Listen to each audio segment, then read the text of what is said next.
Hello and welcome to the fourth Magic 2021 pre-order video here at TOAMagic.com. I'm Michael and we're in a little bit of a different venue this time. I'm in a hotel room somewhere on the west coast on a buying trip. We just wrapped up one really big buy and we're about to start another one today.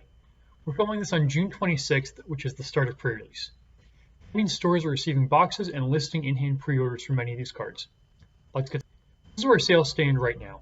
We have 550 orders, representing $9,800 in gross sales, $7,900 in net sales, and there's about $1,000 of expected value in the foils that we don't have yet, and $1,000 in expected value in the unsold cards. Our product cost on this entire open is about $8,500, which means we're going to have a small but reasonable profit, and we've already locked up most of that profit. There's a little bit of variance depending on how we open.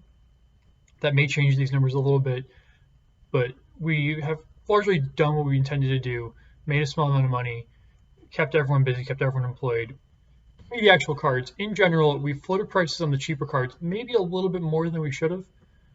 So a lot of the adjustments we made are downward to lock in sales on cards in that $1 to $1.50 type range, just to get them out the door, because they're as likely to go to 45 cents as they are to go to $1.50.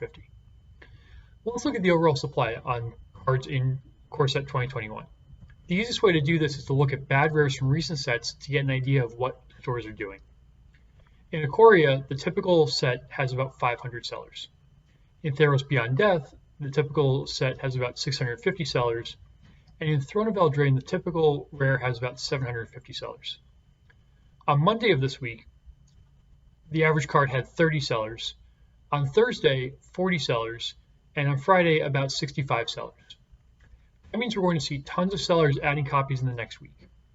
The set is also fully out in both Arena and Magic Online, so we're going to see some changes based on player reactions to individual cards. Baron Tolarian Archmage sold its first 20 copies in 2 days, so we're relisting the rest of our copies at the same $2 price. Chandra Heart of Fire we've been entirely unsuccessful at selling. We've only sold one regular copy of this card. We're moving our price down to $5. Cultivate Alternate Art is down to $3, which seems very low for a card that started at $10 and a low spread against a card that's $1.50 for the regular versions. We're floating these up to about $5 in the expectation that as people open these and see them, we're going to start buying a little bit more. Discontinuity has sold out fully at $5. There's some hype surrounding this card and Chance for Glory, but we're happy to be sold out.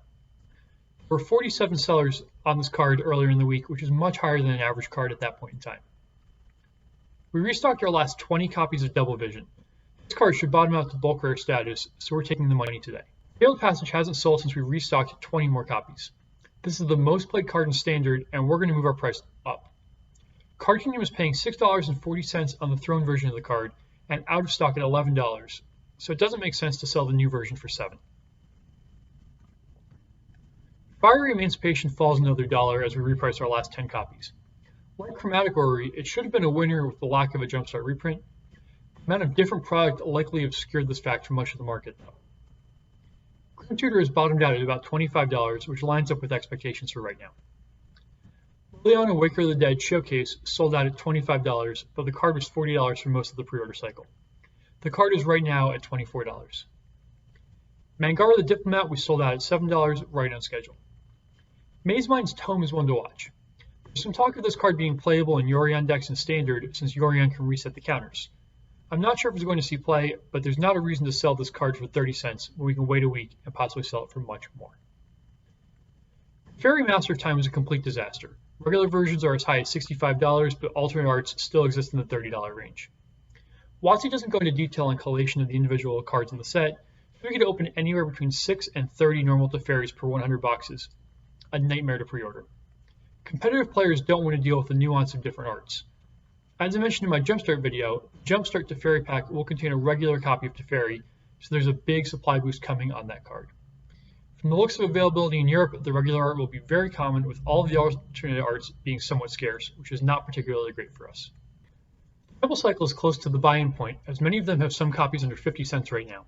I'm not sure how much lower sellers will choose to list them for right now, but I'll have an answer early next week. Vito Thorn of the Dusk Rose is one of our big successes in the series. We floated initially to $5 and sold out our first 20 copies there.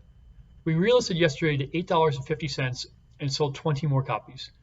Our last 20 copies were listed at $7.90 on Thursday but we repriced them to $5.20 on Friday. There's some new Splinter Twin combo hype with Revival, Revenge, and Standard, which I managed to miss the first time through. A 4-mana creature and a 6-mana sorcery is likely too slow for Standard, but an Aristocrat-style deck with other drain effects might work.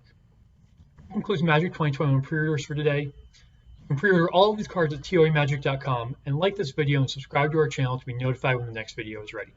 Provide feedback in the comments or on Twitter at TOAMichael. Thank you for watching.